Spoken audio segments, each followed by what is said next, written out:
we present Haunted, Stories of the Supernatural.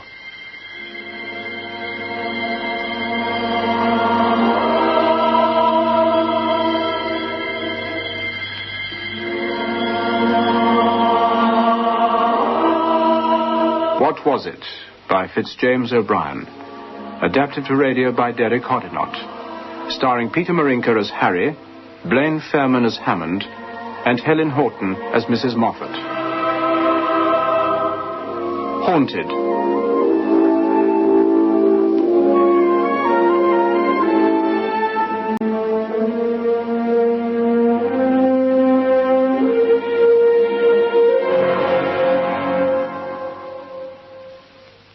It is, I confess, with considerable diffidence that I approach this strange narrative.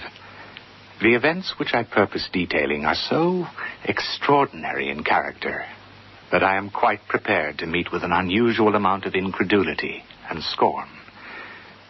Having said that, I wish now to relate some facts which came to pass July last, in the year 1854, and which, in the annals of the mysteries of physical science, are wholly unparalleled.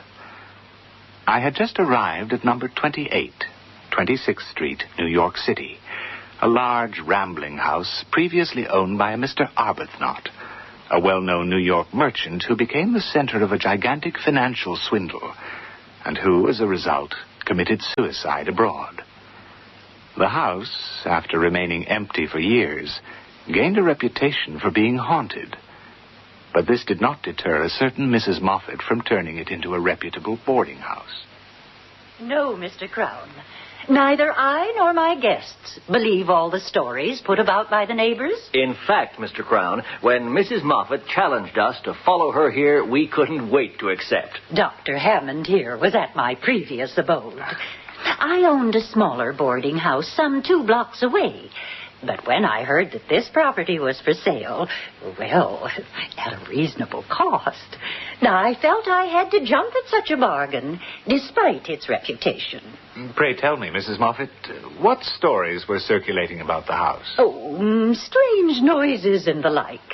The caretaker and his wife, who were looking after the property during those 3 years, spoke of furniture being moved, of unseen steps on the stairs in broad daylight, the rustle of silk dresses, the usual things. And what happened to the caretakers? Oh, the estate agent dismissed them. That's right, isn't it, Mrs. Moffat? Well, he had no hope of selling the property while they were spreading such morbid tales. He had to get rid of them. Then, when Mrs. Moffat was telling us that this house would be ideal for expanding her business and that the accommodation would be much better, we, her guests that is, were unanimous in taking up the challenge of the unknown and joining her. Naturally, Mr. Crown, I had to consult my guests, because they, too, must have heard the stories about the house. I couldn't afford to lose such respected clientele if they felt, well, any qualms about the possibilities of specters appearing at the foot of their beds in the dead of night.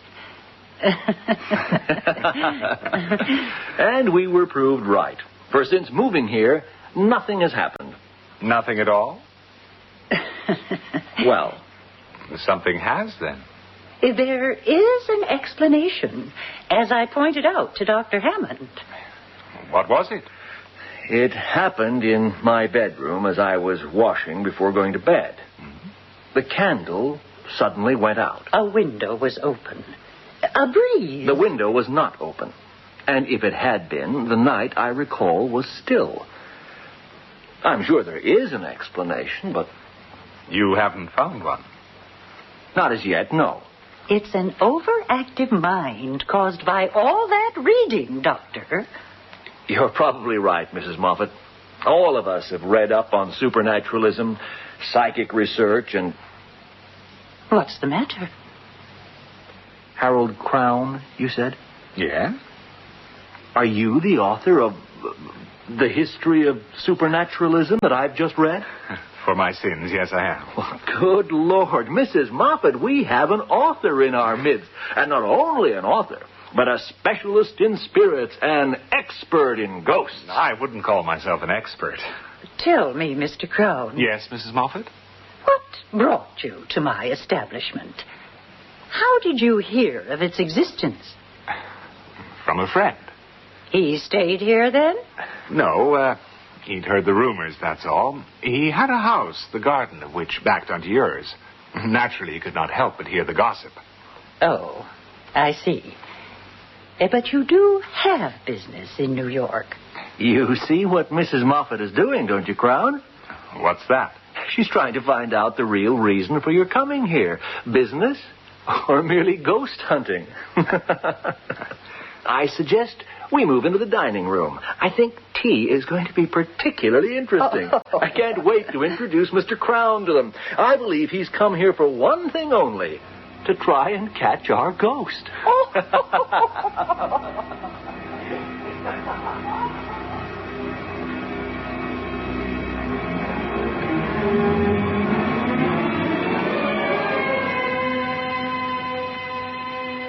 It was only after a month of psychological excitement that it was with the utmost dissatisfaction that I was forced, like my fellow boarders, to admit that nothing in the remotest degree approaching the supernatural manifested itself. I suppose I should have left there and then, for Mrs. Moffat and Dr. Hammond were right. I had come to the house in order to seek out the strange happenings which had been reported to me. But I struck up a great and deep friendship with Dr. Hammond, whom I discovered had a secret vice, the same as mine, in fact.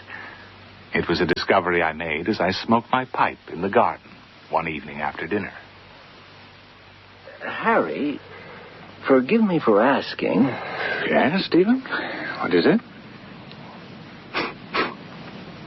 I thought so. What's the matter? My friend, we share a common interest. I wasn't sure at first, but now... You smoke opium. Well, yes. Yes, I do. But please don't mention it to Mrs. Moffat. I don't think she... My dear Stephen, you don't mean... Regularly. Usually alone in my room, or when I'm outside walking in the streets or parks. This is wonderful, Harry. I've smoked it for some time now. So have I, at least 2 years. That's marvelous. My dear friend, do not leave this house without us smoking at least once together. We can share our experience. I would find it scientifically interesting to see whether its effects are the same on 2 different individuals, or whether its effects are common to all, irrespective of mental and physical abilities. What do you say? I would be happy to, my dear friend. We enjoyed together those wonderful moments when our thoughts expanded, our perceptive facilities intensified, and when our bonds of existence exploded, so that we were able to touch all points of the universe. But the hours which the doctor and I spent together were regulated with scientific accuracy. We did not blindly smoke the drug of paradise and leave our dreams to chance. We talked calmly, steering our conversation through the brightest and calmest channels of thought. We talked of art, poetry, and literature. When we spoke of Shakespeare's Tempest, we lingered over Ariel, never Caliban. Until one evening, when we had talked some time upon the mysticism and the almost universal love of the terrible, Stephen Hammond suddenly said to me, Harry, what do you consider to be the greatest element of terror? What do you mean, my dear friend? Come, Harry. Surely the question is a simple one. Well, there are many things that would frighten me, terrify me. Stumbling over a corpse in the dark.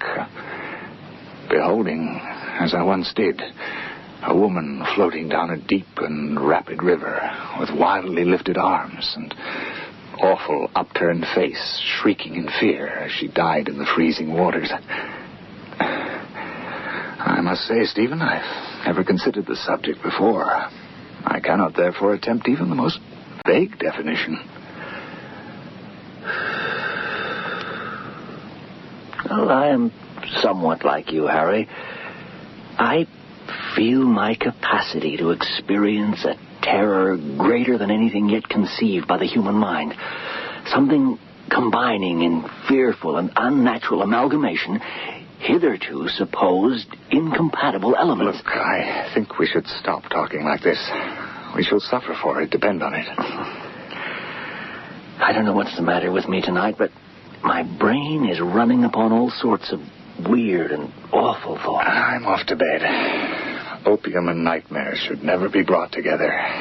How sultry it is anyway. Good night, Stephen. Good night, Harry. Pleasant dreams to you. To you, gloomy wretch, visions of ghouls and enchanters. We parted, and each went to his respective chamber. I undressed and got into bed. I resolved to go to sleep, turned down my gas lamp so that only a little blue point of light glimmered at the top of the tube. I composed myself to rest. And then, dear God, even recalling the incident now makes me shudder and recoil. Something awful happened. My God, what's that? Get off me. For God's sakes, what's happening? Let me go. For God's sake, let me go. I can't. The light. I must turn off the light.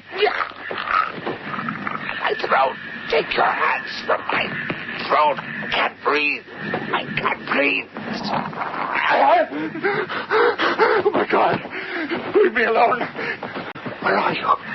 Where are you? I can't see. Dear God, I cannot see. I can hear you, but I can't see you. Take your hands off me. Let go of me. Help. Help. Assassin. Please, someone.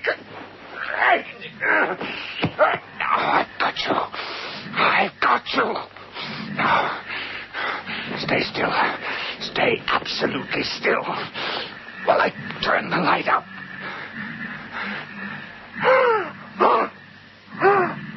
I shudder now as I think of that terrifying moment, for I saw nothing.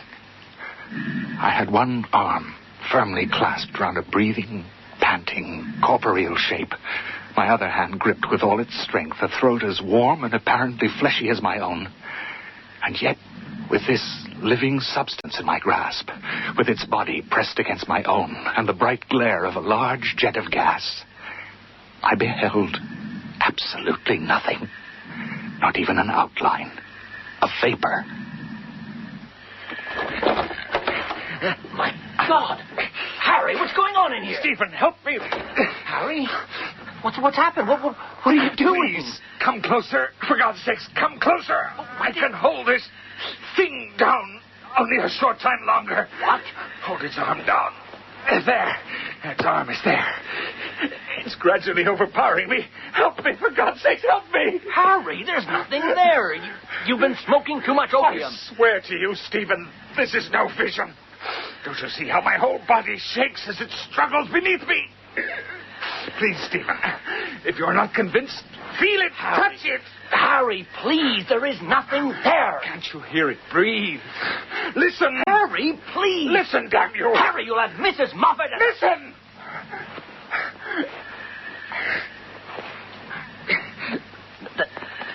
That's you. Oh, touch it. Feel it. Go on, Stephen. Do as I say. Feel its arm. Huh? There, its head. Go on. All right. All right.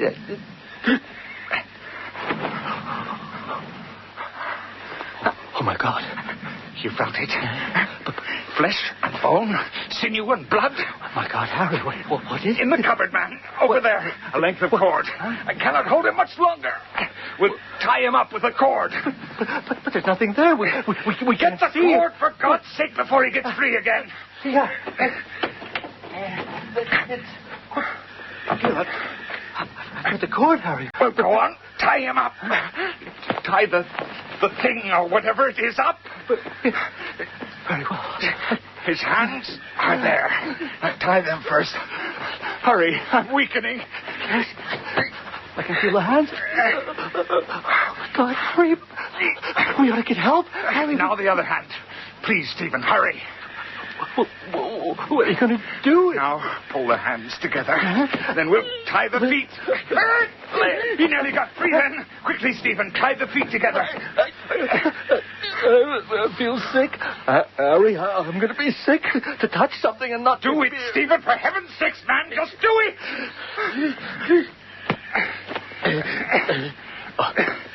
All right, Harry. You may let go. The thing can't move.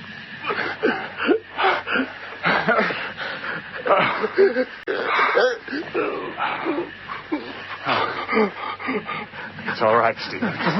No. It's the opium. It's affected both of us. We took too much. No, it isn't that. It exists. How can a solid living body be invisible? I don't know, my friend. But now it is bound and cannot hurt us. I propose to find out. But Stephen. What? There is something there. See?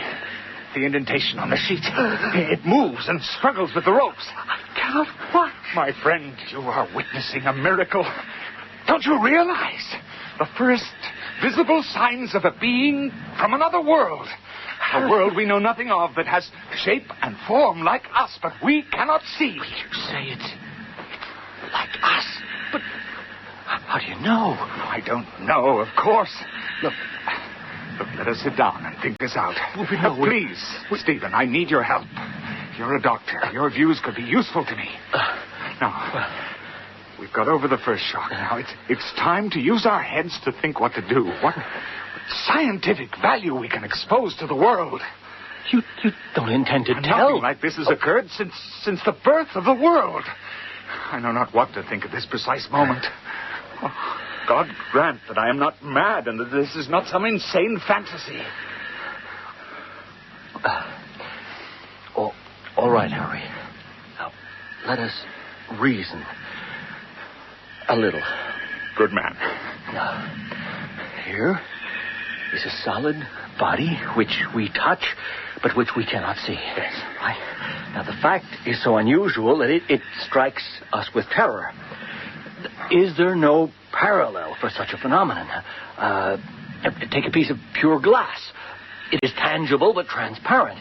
A certain chemical coarseness is all that prevents its being entirely transparent as to be totally invisible. We do not see the air, but we breathe it, feel it. That's all very well, Stephen, but these are inanimate substances. Glass does not breathe. Air does not breathe. This thing has a heart that palpitates, a will that moves it, lungs that play and inspire and respire. Listen. You hear it breathe? It sleeps. Oh, but you forget. You forget the phenomena of which we have heard so often of late. At the meetings called spirit circles, invisible hands have been thrust into the hands of those persons round the table. Warm, fleshy hands that seem to pulsate with normal life. Then, like me, you think that this thing is... I don't know what it is. But please the gods, I will, with your assistance, thoroughly investigate it.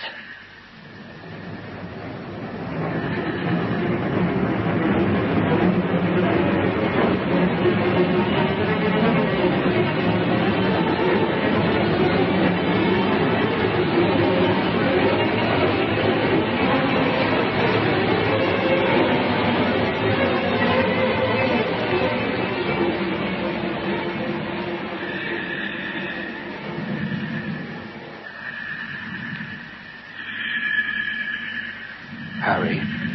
Yes. What form, what shape do you think it takes?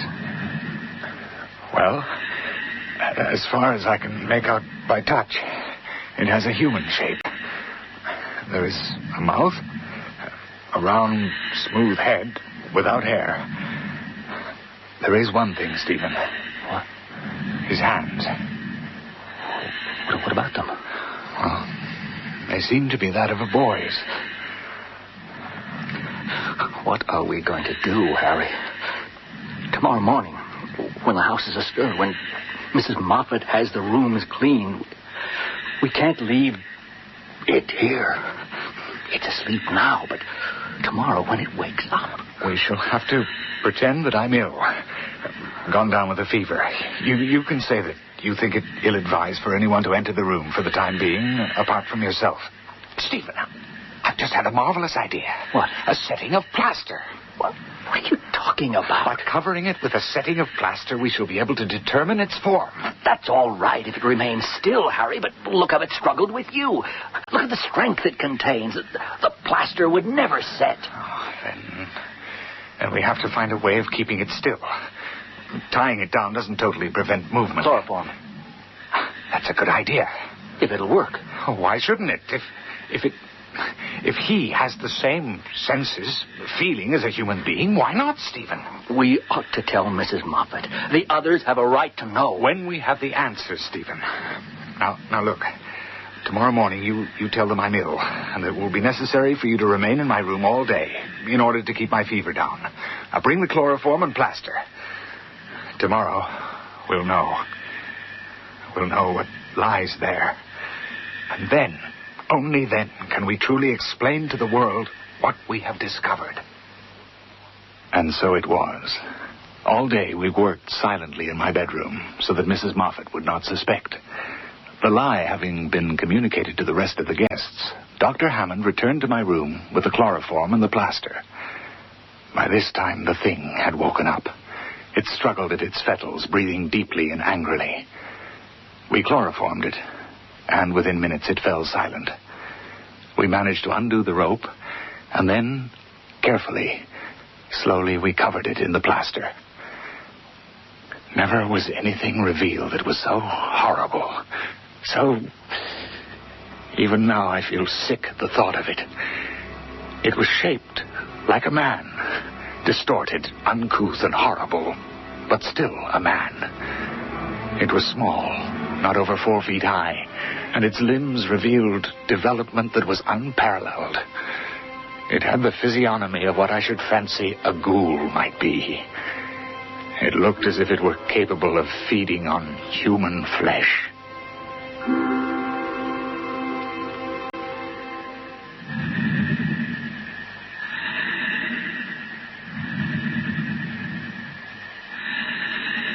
My God. Harry.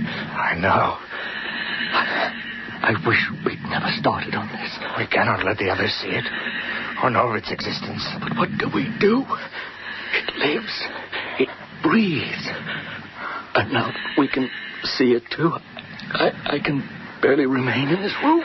Don't desert me now, Stephen. Please, don't desert me. What do we do? We have to make our discovery public. No. Think what might happen to us. Having gone this far, it's not beyond the realm of possibility that we might become outcast by society in the belief that we might possess some hidden powers, that through even practicing some form of black magic. Oh, no, it is too dangerous. Stephen, help me. It's moving violently. More chloroform. The blaster's breaking. Chloroform, quick.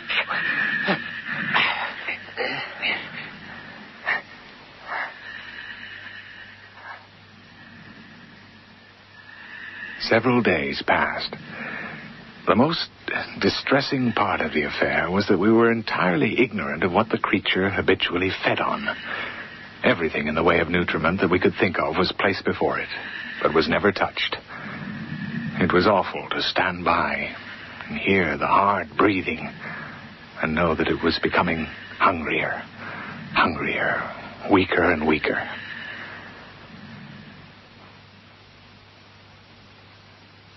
Finally, on the 10th day, he died.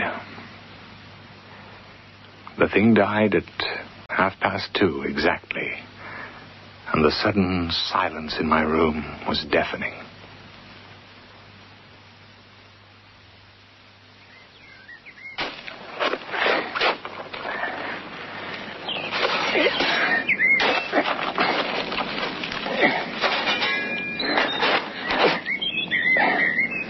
ready? Yes. If anyone should be watching... What? Seeing us bury an imaginary body, they think us cruelly mad. I'm keeping the plaster cast as scientific evidence. No one will believe you. I'll have to risk it. Come on, let's fill it in.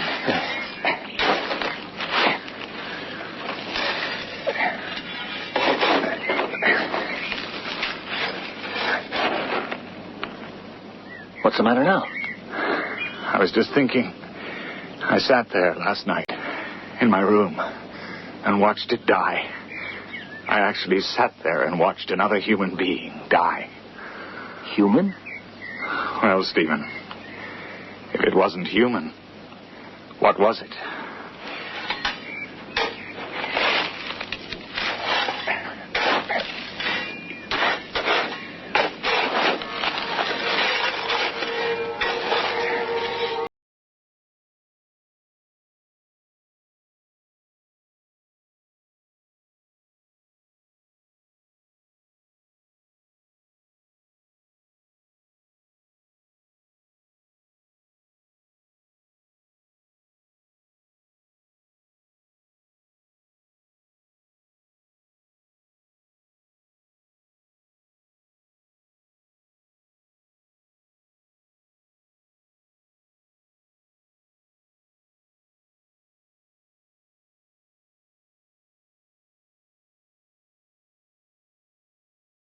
Directed by Derek Hodinott.